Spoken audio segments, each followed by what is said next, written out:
Hello student, कैसे हैं आप लोग। हमारे चैनल नेशनल एग्जाम्स में आप लोगों का स्वागत है। तो आज काफ़ी दिन बाद वीडियो आ रही है। इसका कारण एक समस्या थी, हालांकि अब समस्या दूर हो चुकी है, तो इसलिए आप लोगों को कंटिन्यू ही वीडियो मिलेगी। तो हमने शुरू किया हुआ था पॉलिटी में नागरिकता पूरा हो चुका था। अब हम शुरू करेंगे मूल अधिकार, और मूल अधिकार में वही पाठ पढ़ेंगे जो एग्जाम के लिए ज़रूरी है फिलहाल, क्योंकि एग्जाम में बहुत कम समय रह गया है। जैसे कनिष्ठ सहायक के लिए केवल 19 दिन बचे हैं। तो हम क्या करेंगे, कनिष्ठ सहायक को टारगेट करते हुए साइंस और कंप्यूटर की क्लासेस भी इसके साथ साथ चलाएंगे। ठीक है, तो आप हमारे वीडियो को कंटिन्यू पूरी की पूरी देख लें, और उम्मीद है कि जैसे पटवारी और अन्य एग्जाम्स के लिए जीएस में बहुत फायदा हुआ है बच्चों को, तो इसमें भी आप लोगों को फायदा होगा। ठीक है, चलिए मूल अधिकार शुरू करते हैं। और साइंस के लिए कुछ लोगों ने बोला था, तो साइंस की हम कंटिन्यू 1.5-2 घंटे की क्लासेस देंगे। तो उम्मीद है कि बहुत जल्दी लगभग 10-12 क्लासेस में आपका पूरा हो जाएगा। चलो मूल अधिकार शुरू करते हैं। तो मूल अधिकार से संबंधित जितने भी क्वेश्चन बन सकते हैं वो सारे हम यहाँ पॉइंट वाइज डिस्कस करेंगे। देखिए, सबसे पहले तो ये देखते हैं मूल अधिकार का संविधान के कौन से भाग में उल्लेख किया गया है। ये कई बार क्वेश्चन किया आया है। तो ठीक है, तो मूल अधिकार का जो उल्लेख है वो भाग 3 में किया गया है। ठीक, और भाग 3 के साथ ही इसमें अनुच्छेद कौन से आते हैं, भाग 3 के अनुच्छेद, तो इसमें अनुच्छेद जो आएंगे वो 12 से 35 के बीच में, 12 से 12 to 35, तो इनके बीच अनुच्छेद में किया गया है मूल अधिकार का। तो संविधान के भाग 3 अनुच्छेद 12 से 35 के बीच में मूल अधिकार के बारे में वर्णन किया गया है। अब 12 में क्या है, 13 में क्या है, 35 तक क्या है, या मूल अधिकारों से संबंधित विवाद क्या है, इनके बारे में हम बाद में डिस्कस करेंगे। पहले हम यहाँ आज इसकी बेसिक क्लासेस करते हैं। ठीक है, और अब देख लेते हैं मूल अधिकारों की थोड़ी सी हिस्ट्री देख लेते हैं, क्या थी इनकी हिस्ट्री, इनका इतिहास देख लेते हैं क्या था। ये थोड़ा थोड़ा अगर आप ध्यान रखोगे तो उम्मीद है कि सही रहेगा आप लोगों का, क्योंकि यहाँ से हिस्ट्री से काफी क्वेश्चन आते हैं।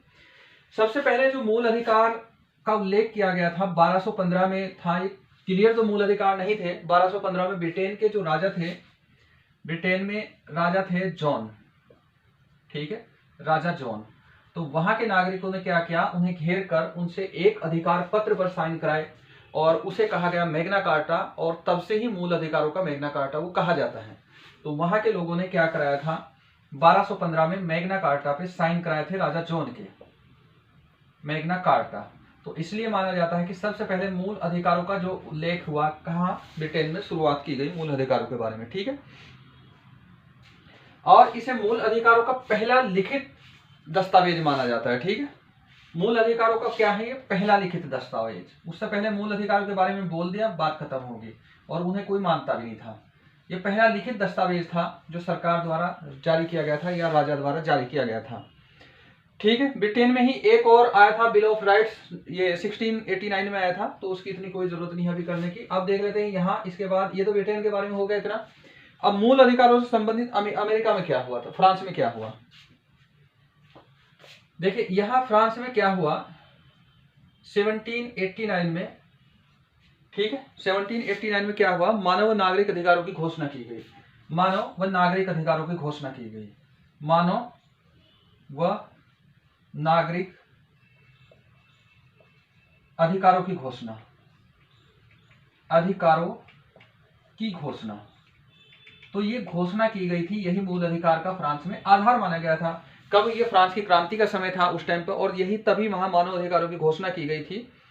और इसी से माना गया कि जो मानव है उसे प्राकृतिक अधिकार मिले हुए हैं, उसके कुछ प्राकृतिक अधिकार है। तो यहाँ फ्रांस में प्राकृतिक अवधारणाओं की, ये प्राकृतिक अधिकारों की अवधारणा का विकास हुआ था। तो तो यहाँ क्या मान लिए गए, मानव के प्राकृतिक अधिकार, प्राकृतिक अधिकार थे। ठीक है, और फ्रांस का ही राजा था लुई 16वां। लुई 16वां को मूल अधिकारों के उल्लंघन के कारण ही फांसी की सजा दी गई थी, वहां के खुद राजा को। तो वो था लुई 16वां, और मूल अधिकारों के उल्लंघन के कारण तो उसे फांसी दी गई। मूल अधिकारों के उल्लंघन पर क्या दी गई है, फांसी दी गई है। तो किसे दी गई थी, लुई 16वां को मूल अधिकारों के उल्लंघन पर फांसी दी गई थी। ये क्वेश्चन जो पूछे गए हैं वही मैं आप लोगों से डिस्कस कर रहा हूं। और इसमें एक चीज और आई थी कि प्राकृतिक तो है, ये अप्रतिदेय है, यानी कि आप इन्हें किसी को ट्रांसफर नहीं कर सकते, आप अपनी मर्जी से नहीं छोड़ सकते, पर ये आप लोगों के अधिकार है, ये आप नहीं छोड़ सकते। इन्हें नोट करते चले थोड़ा थोड़ा करके, क्योंकि यहां से क्वेश्चन रहे इसमें। ठीक है, अब अमेरिका में कब आएंगे वो देख लेते हैं। अमेरिका में इनका जो उल्लेख हुआ था 1791 में हुआ था, इनके संविधान में जोड़े गए। अमेरिका में हुआ था इनका उल्लेख, ये क्वेश्चन आया था उत्तराखंड में ही किसी एग्जाम में। अमेरिका में आया इनका जो उल्लेख संविधान में ये जोड़े गए थे, ये 1791 में जोड़े गए, ठीक है, अमेरिका संविधान में। तो ये आप लोगों को नोट कर लेना है, ध्यान रखना है। अभी देखो रेगुलर क्लास होती फिर तो आपको डिटेल से बताता, अभी तो पॉइंट वाइज ही आप लोग इसका थोड़ा सा डिस्कस कर ले। अब आता है भारत के बारे में। सर ये क्वेश्चन आता है कि भारत में सबसे पहले मूल अधिकारों की मांग किस सन में की गई, तो ये बहुत जरूरी है। 1895 में की गई थी, वो करोगे आप यहाँ। तो भारत में क्या किया गया था, सबसे पहले जो इसकी मांग की गई थी वो ये 1895 में की गई थी। पहली बार मांग की गई थी 1895 में, मूल अधिकारों की मांग की गई थी, ठीक है। और 1928 में फिर क्या हुआ कि एक कांग्रेस के सम्मेलन में मोतीलाल नेहरू ने इसकी मांग की थी, ठीक है। 1928 में क्या हुआ, ये मेन डेट है जो आप लोगों को ध्यान रखनी है, जिनके एग्जाम से जरूरी है। तो इसमें मोतीलाल नेहरू थे, ये जवाहरलाल नेहरू के पिताजी थे, तो उन्होंने इसकी मांग की थी। मोतीलाल नेहरू ने मांग की। और इससे पहले 1925 में जो सरोजिनी नायडू थी तो उन्होंने भी मांग की थी, लेकिन एग्जाम में वो नहीं आता। अब देखो जो एक बहुत इंपॉर्टेंट क्वेश्चन है कि दूसरा गोलमेज सम्मेलन था, ठीक है। दूसरा जो गोलमेज सम्मेलन हुआ,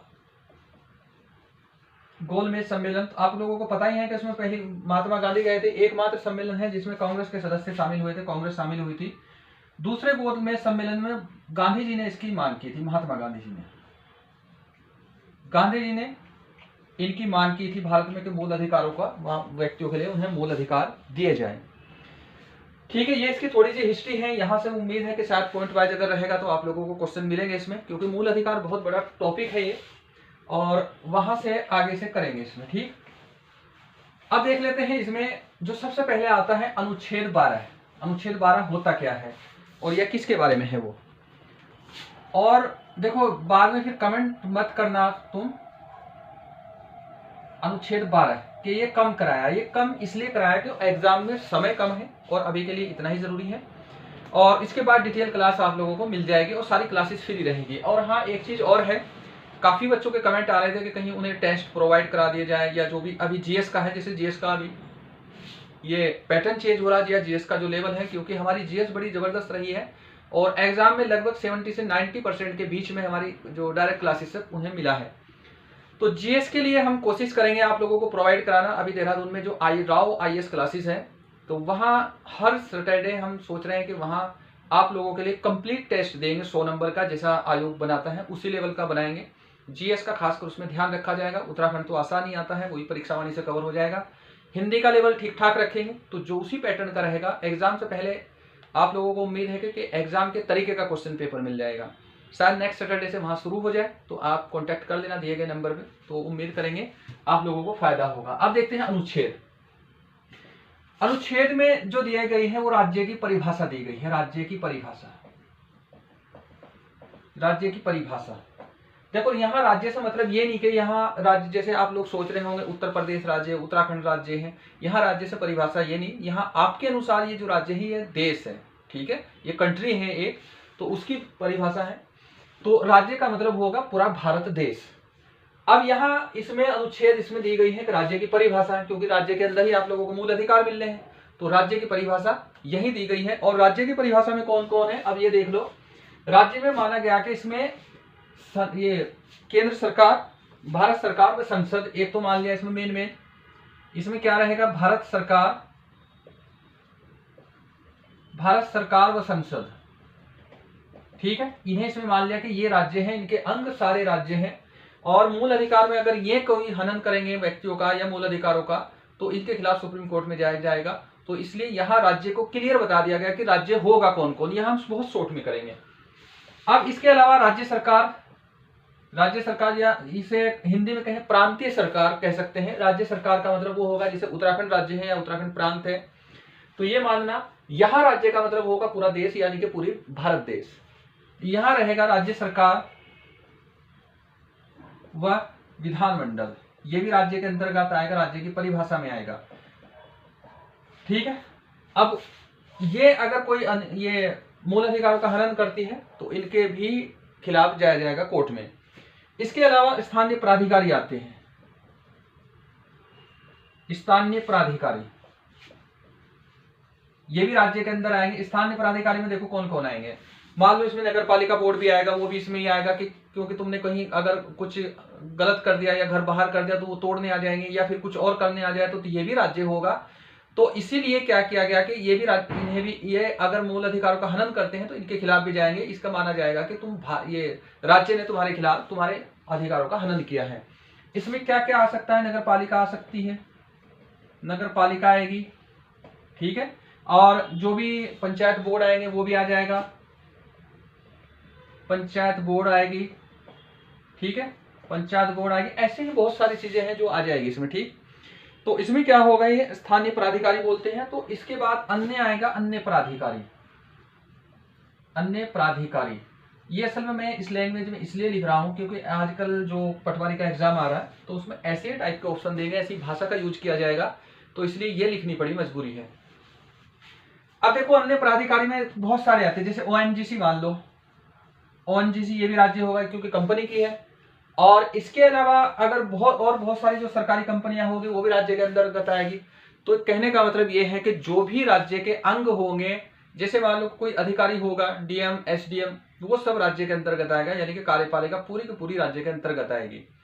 तो हम ये कह सकते हैं कि अगर ये सारे मिलकर व्यक्ति को किसी के मूल अधिकारों का हनन करेंगे या उन्हें कम करेंगे या उन्हें छीन लेंगे तो आप सुप्रीम कोर्ट में जाएंगे तो, और या फिर हाई कोर्ट में जाएंगे, वहां जाकर अपने मूल अधिकारों के बचाव के लिए आवेदन कर सकते हैं। तो इसमें आज की वीडियो में इतना ही करते हैं, तो आप कर लेना। अभी थोड़ी देर बाद आपको दूसरी वीडियो मिल जाएगी इवनिंग में, तो आप उसे कर लेंगे। और उम्मीद है कि यहाँ से जीएस को आपको बहुत फायदा होगा। और जैसे मैंने बताया है कि अगर जो लोग टेस्ट सीरीज लेना चाहते हैं वो बिल्कुल फ्री है, टेस्ट सीरीज कोई पैसे नहीं है। चाहे हम कोशिश करेंगे कि राव आईएएस से बात हुई थी हमारी, वो कह रहे थे कि अगर बच्चों के भले के लिए ऐसा कुछ कर रहे हैं तो आप यहाँ टेस्ट यहाँ करा दीजिए, हम जगह प्रोवाइड करा देंगे, ठीक है।